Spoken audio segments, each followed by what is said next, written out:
शङ्करं शम्भुमीशानमीडे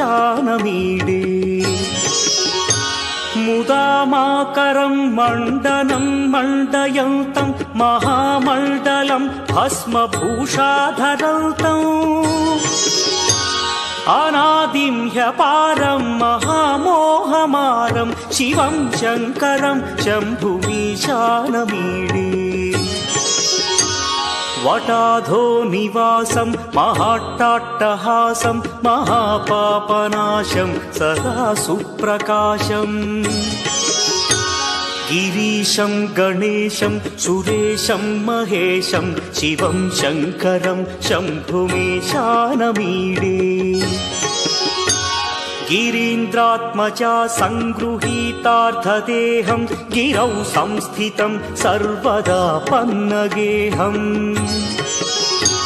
परब्रह्म ब्रह्मादिभिर्वन्द्यमानं शिवं शङ्करं शम्भुमीशानमीडे कपालं त्रिशूलं कराभ्यां दधानं पदाम्भोजनं राय कामोदधानम्